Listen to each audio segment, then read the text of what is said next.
E nós vamos agora, aproveitando que eu estou aqui do lado, conversar com a Elis Becker, que é palestrante e mentora, ou seja, ela ajuda muitas pessoas a entender esse período da sua vida que essa pessoa está vivendo e que não está legal. Está trazendo problemas de saúde, está tirando o sono, está mexendo com todo o organismo dela. Então, Elis, hoje você é muito e sempre bem-vinda. Obrigada, Rita. Obrigada por me receber aqui, por estar fazendo parte desse programa maravilhoso. E é legal que a gente entenda também, porque muitas pessoas estão dentro da bolha desse negativismo, desse nervosismo, desse estresse, e elas não se percebem. Então, ela está ali dentro, é que nem o ovo, né? O ovo não sabe que cor é a casca, a gema não sabe que cor é a casca. Exatamente. Então, eu queria que você nos falasse como que a gente pode identificar se estamos vivendo ou não essa situação. Bom, boa tarde a todos. É um prazer estar aqui. E falar sobre emoções é algo que reflete muitas situações. E inteligência emocional, ela vem nesse contexto. E como identificar se as pessoas estão ou não com pensamentos negativos, estão tristes, é exatamente o que você começou a falar hoje no programa, sobre comunicação e comportamento. Porque a inteligência emocional, ela parte do princípio da comunicação, seja ela verbal ou não verbal. E para identificar se a pessoa está no momento de tristeza ou de emoções negativas, primeiro a pessoa vai se retraindo, ela começa a se isolar, ela começa a ter pensamentos e começa a ficar triste. Aí entra o negativismo das emoções, que está alinhado, inclusive, cientificamente comprovado, com as depressões. É o princípio de uma depressão, ela começa com as emoções negativas. E como a gente sente essas emoções negativas? Elas partem de nós ou o ambiente externo influencia também para que estas emoções, que já estão meio capengas, elas fiquem piores e muito mais negativas? Além da questão interna, que são os pensamentos, a comunicação interna, que tem total fundamentação para te levar para esse caminho, o ambiente interfere e os relacionamentos.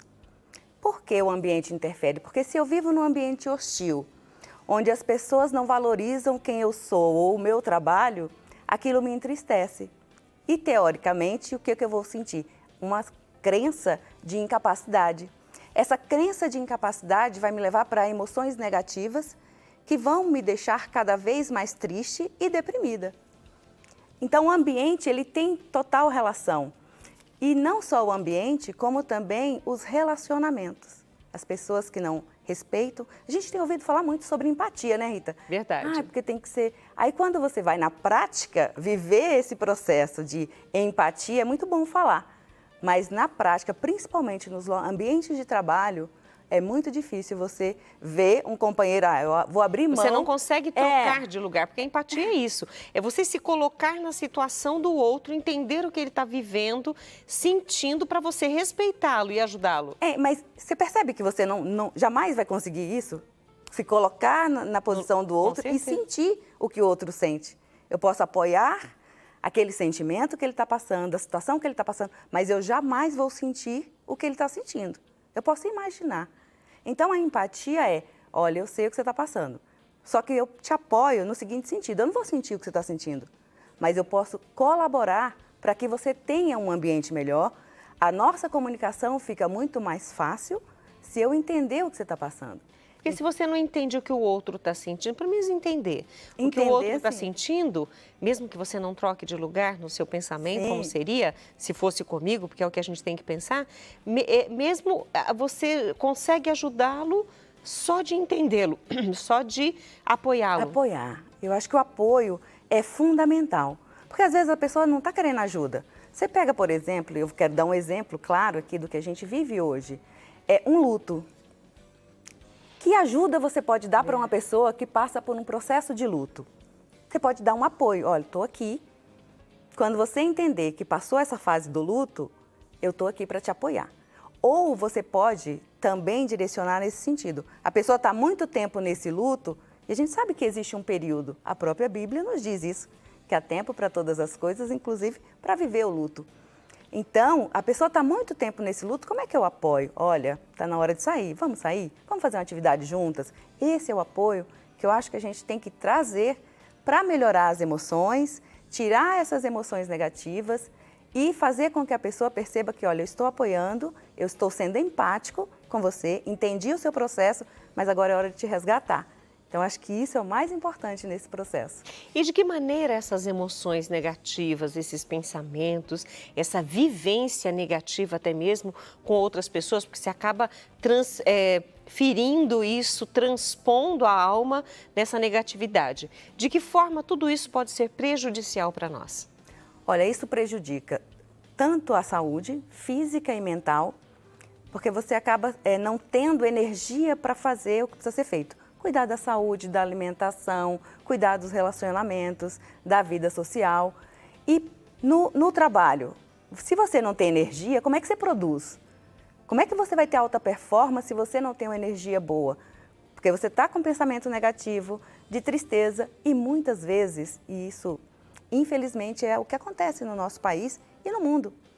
Esses pensamentos são tão intensos e introspectivos que leva até o suicídio. São pensamentos de morte, né? De morte. São pensamentos ruins realmente. Ruins, de morte, eu não sirvo para nada, eu não sirvo para ninguém. E o que eu estou fazendo aqui? E é a questão da identidade, da existência. E aí, se nós não queremos prejudicar a nossa saúde, seja ela física, espiritual ou mental, nós precisamos mudar essa negatividade. Agora vem a receita que eu tenho certeza que ela vai ter aqui para passar para a gente. De que forma a gente consegue mudar isso? Porque você deu dicas de como a gente pode ajudar uma pessoa ao lado. E como a gente olha para a gente, se encontra nessa situação, peraí, se tem que partir de mim, o que eu tenho que fazer? Percebe que nós não vamos jamais viver sem as emoções negativas. Esse é o primeiro ponto. Entender que todas nós temos advertências, situações adversas, temos dificuldades durante a jornada. Então é impossível viver sem um problema, sem um pneu que furou, um carro que quebrou, uma pessoa que nos deixa. Isso é impossível. Como é que eu lido com isso? Tem algumas técnicas que são aconselháveis. Primeiro, essa técnica de conhecimento. Quem sou eu? E a conversa interna é muito importante, porque nós temos uma situação para resolver. Aconteceu algo. O que eu posso fazer para melhorar isso? Eu tenho controle sobre o que aconteceu ou não?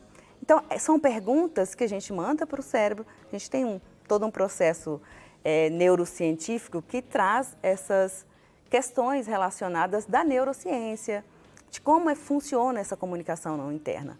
Através disso, tem outras técnicas que eu sugiro, né, quando a gente está nesse processo, que é meditação, que é principalmente ter esse grupo de apoio, é fundamental para que você previna. E o que é esse grupo de apoio? Família, amigos, ter esse movimento.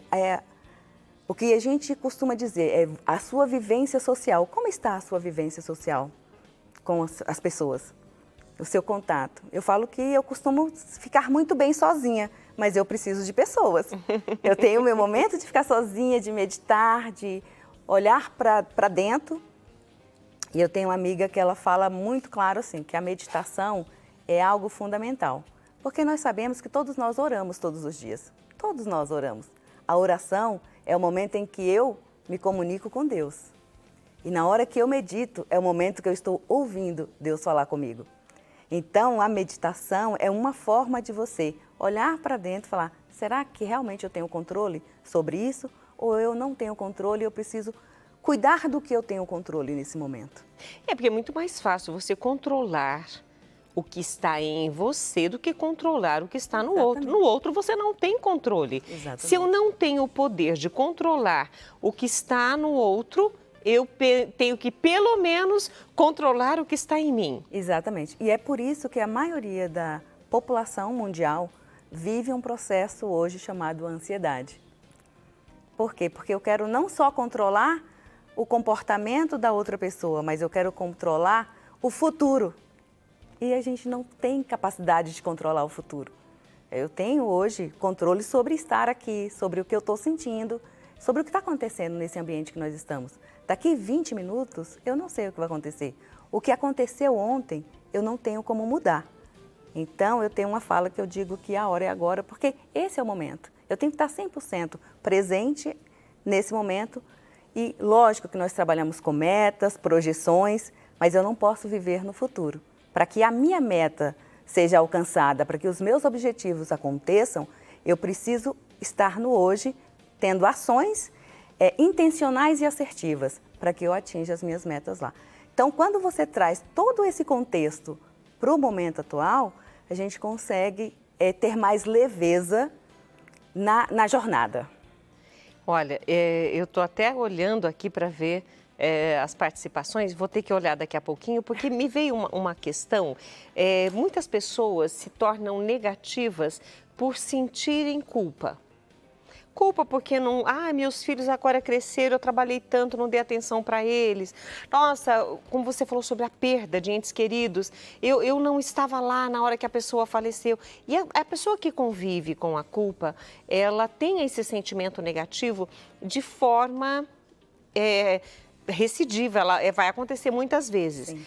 Como eu transformo o sentimento de culpa, que é um sentimento negativo, em algo positivo de mudança?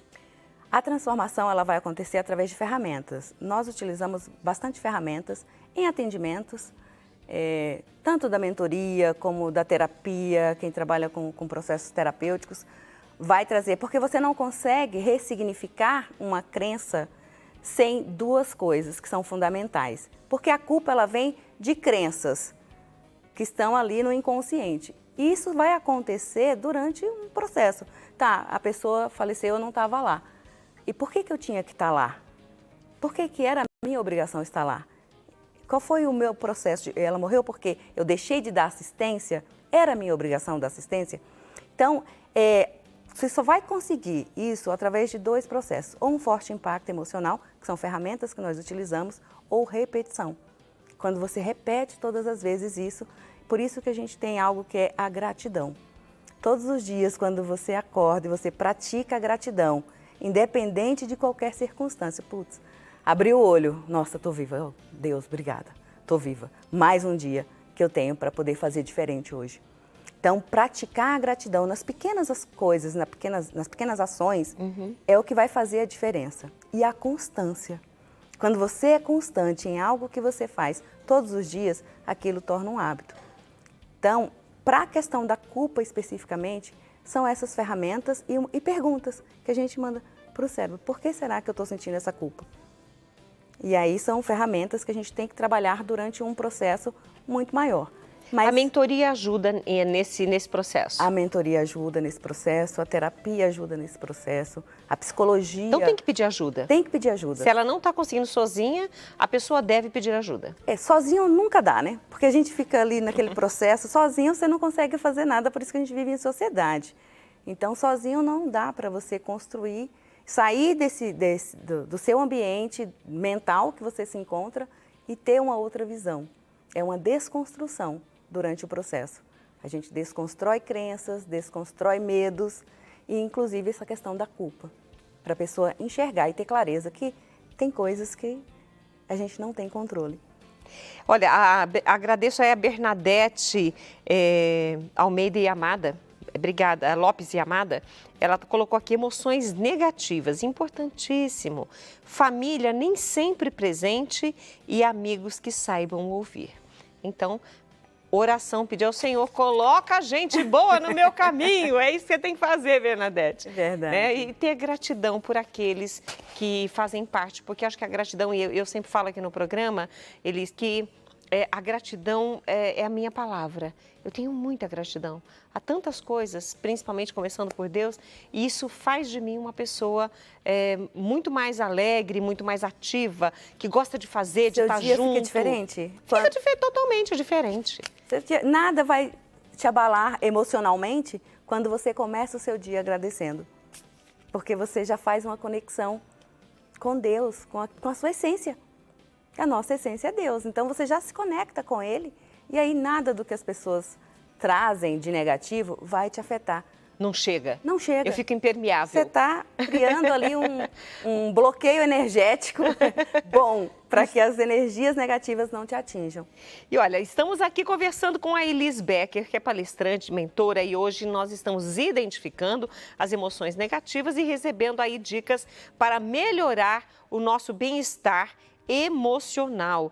E ela que é expert em relações humanas, né, já tem uma carreira grande aí, agora com essa mentoria tem ajudado muitas pessoas. E eu quero te agradecer demais, Elis, por estar conosco. Agradeço. Quero te, inclusive, presentear com um dos livros que foi origem de uma das minhas mentorias. Ai, eu amei! Olha o título, gente! Olha aqui! Que delícia, o DNA das mulheres de sucesso. E se a gente lê a Bíblia, a gente vê quantas mulheres de sucesso tem. Porque a gente acha que o sucesso é um termo atual. Ele sempre vai ser atual. Mas desde o passado, muitas mulheres fizeram sucesso sendo quem elas realmente eram ou atuando como Deus se preparou o coração delas para ser. Se elas obedeceram, com certeza se tornaram mulheres de sucesso. Com certeza. E você é uma mulher obediente. Eu sou extremamente obediente. Muito obrigada pelo livro, obrigada mesmo. É um livro de coautoria, somos 29 mulheres que escreveram suas histórias. Suas histórias. E aqui, eu tenho certeza que em cada uma dessas histórias aqui, Elis, tem também uma dica. Pela vivência e pela experiência. Tem. E você organizou e compilou todas essas histórias. Isso, exatamente. Muito obrigada pelo livro. Eu vou ler com muito carinho, né, e agradecendo mais uma vez a sua participação, a sua presença aqui conosco. Eu que agradeço. Muito obrigada, Volte sempre. Obrigada pela oportunidade de estar aqui.